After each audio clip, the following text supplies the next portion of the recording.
I'm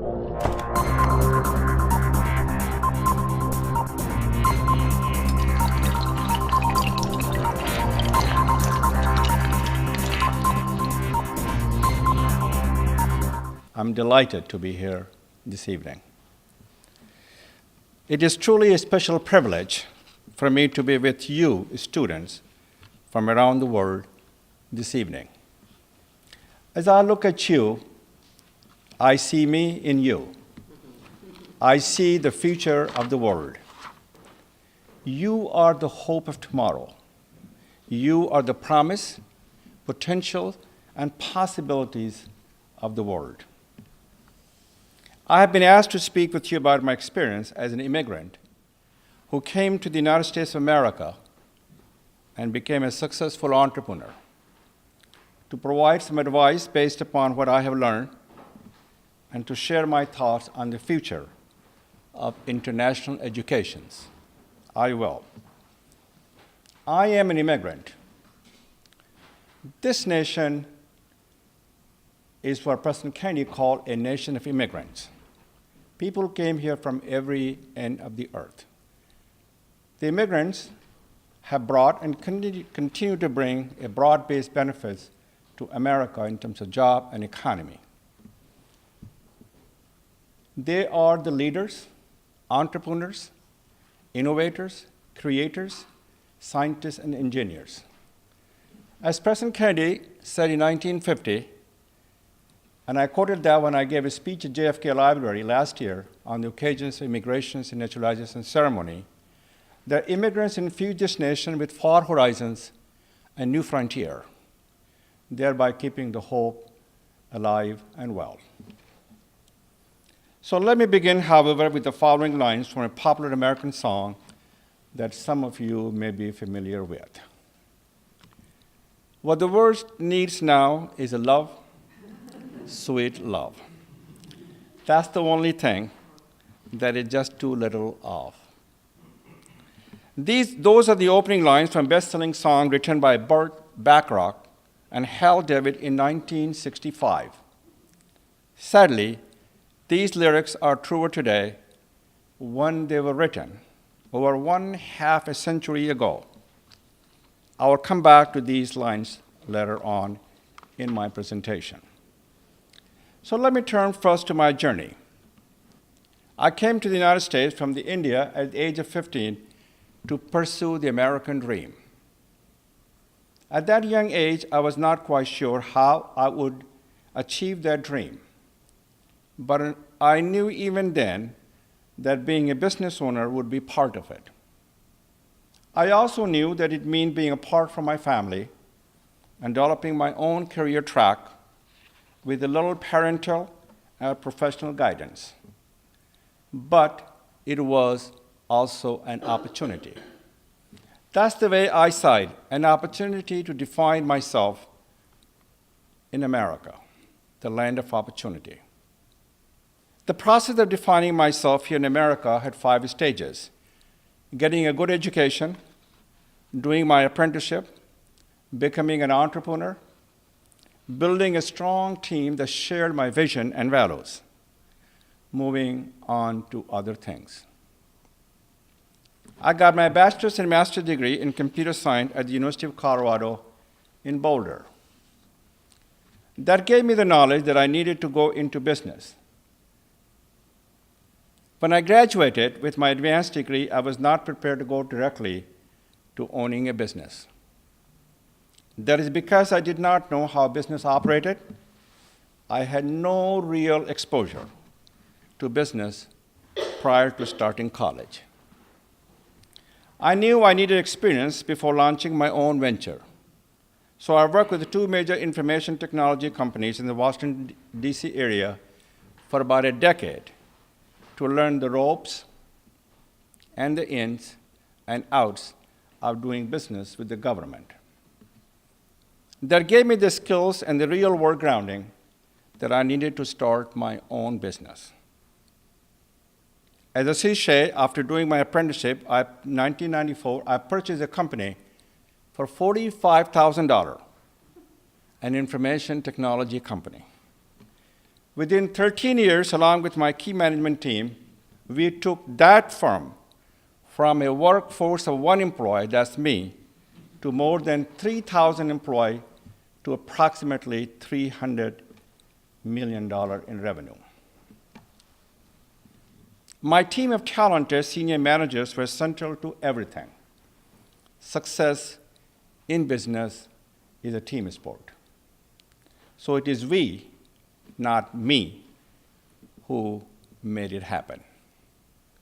In 2007, I sold my company to Ross Perot.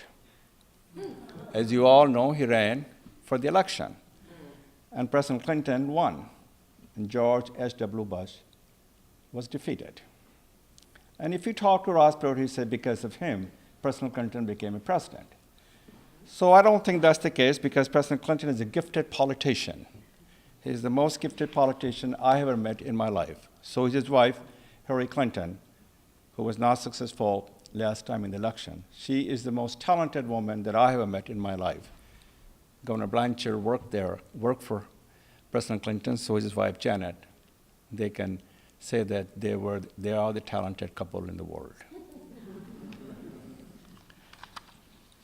So the sale that I allowed me to establish a private foundation along with my wife, Debbie, and to begin to engage in philanthropy. Our foundation supports educational, cultural, and artistic causes in the United States and around the world. I firmly believe what President Kennedy once said, "To whom much is given, much is expected." That is why I'm focusing today on sharing and giving back. In many ways, the process of sharing and giving back is as and even more rewarding than any of the money that I earned throughout my business career. That's my journey, my story in a nutshell. My journey was not a straight line. It was not always easy. There were twists and turns. There were dark and desperate days. There were many sleepless nights. And the final destination was not certain. We didn't have enough money in the bank to buy the company, so my wife Debbie, who's here, and I had to refinance our home to get the $45,000 for the purchase of the company. What enabled me to prevail on my journey was a belief in myself and those around me, and the opportunity presented by the American dream. Success taught me to move forward. As importantly, failure taught me to never go backward. From the time I started my business, I knew implicitly that you needed to move ahead, and that if you did not, you'd be left behind. Let me say this. My story can only happen in America. I am the beneficiary of America's kindness and generosity. It is America's inclusiveness and openness that provided me the ladders of opportunity to succeed. These are the strengths and the values and qualities of America that all of us can proudly and truly embrace. So let me shift from my journey to what I learned as an entrepreneur and the advice that I would give because of those learnings. If you notice the invitation to this event this evening, it said I would be speaking on entrepreneurship. It might seem that this is a strange topic to talk to a group of students such as yourself about. But I do not believe that to be true, because there are entrepreneurs in all fields. The word entrepreneur is usually used to describe a business person. I'm here today to say the definition is far too limiting. There are entrepreneurs in all lines of work. There are entrepreneurs in education. There are entrepreneurs in healthcare. There are entrepreneurs in government. There are entrepreneurs in academia. There are entrepreneurs in social work. I could go on, but I'm certain that you get the picture. So this is my first piece of advice to all of you students. No matter your chosen profession, be an entrepreneur. An entrepreneur is someone who sees things not as they are, but as they might be. An entrepreneur is willing to invest in himself and others to move things forward.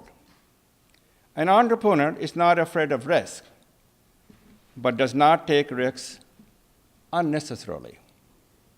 An entrepreneur innovates and changes things to make them better. That is what I was and who I was as an entrepreneur. I learned so much as an entrepreneur. I learned every day, and every day was a learning experience.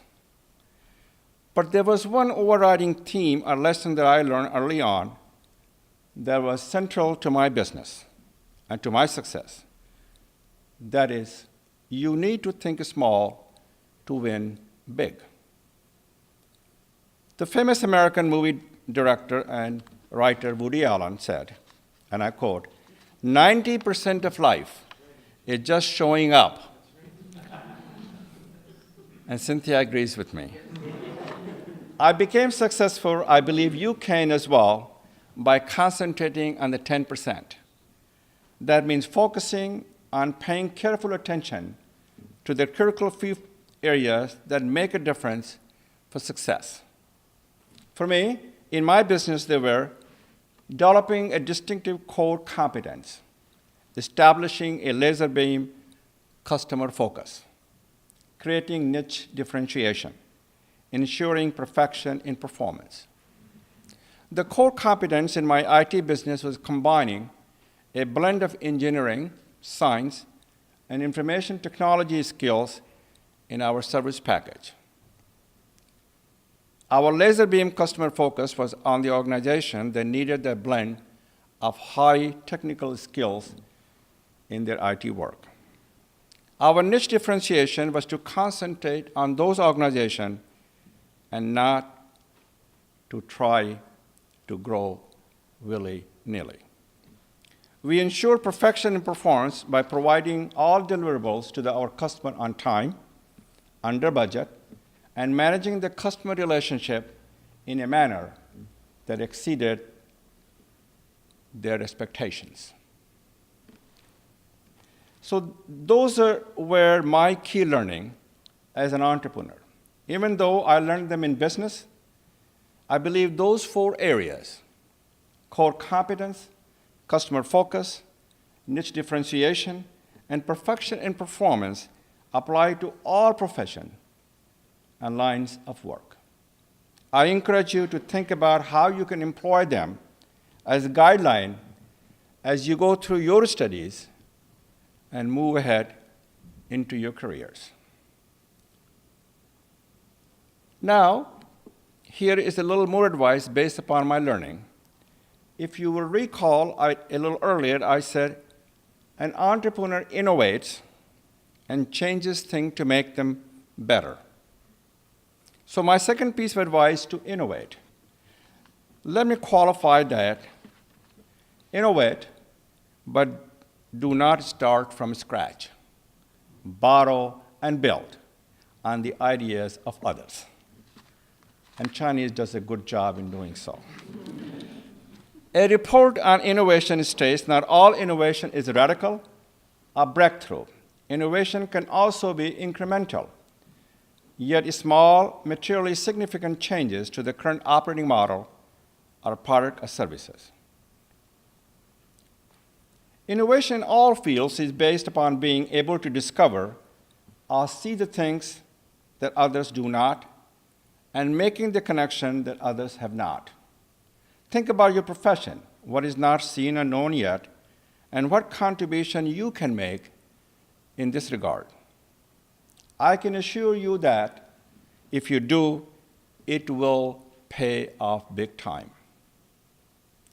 So those are my thoughts and advice on entrepreneurship. Let me turn my attention briefly to the future of international education. When I look at those of you in this room, students,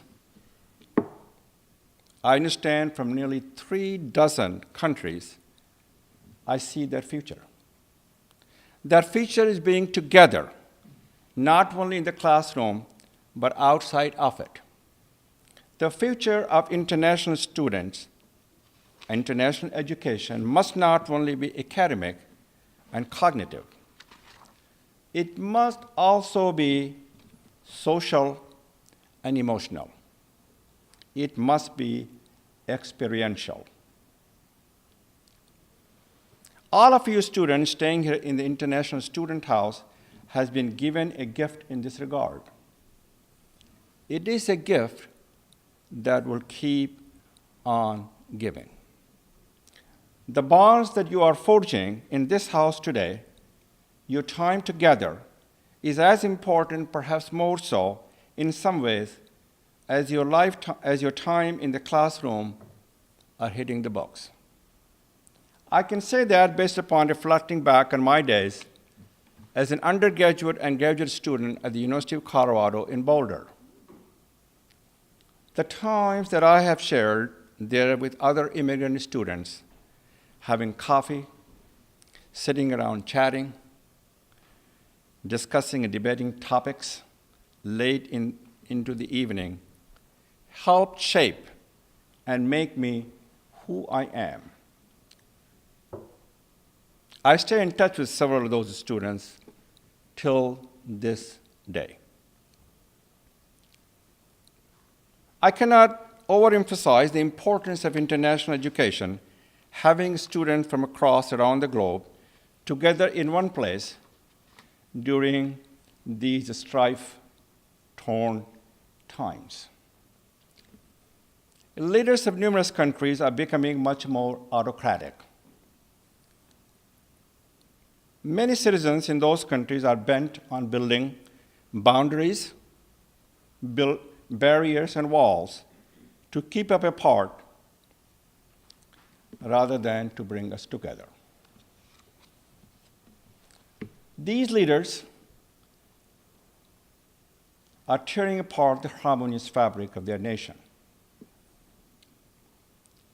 They need to rise above the angry partisanship and come together. We need to be together. And together, we can help shape a better future for America and the world. So Freedom House titled its annual report this year on the status of democracy in nations around the world. Democracy in Crisis. Historian Robert Kagan's new book focusing on America's withdrawal from international leadership and example setting is titled The Jungle Grows Back, America and Our Imperiled World.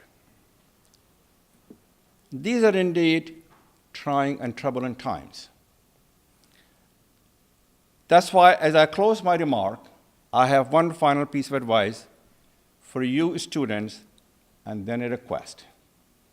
First advice, I say to each and every one of you, make it your journey.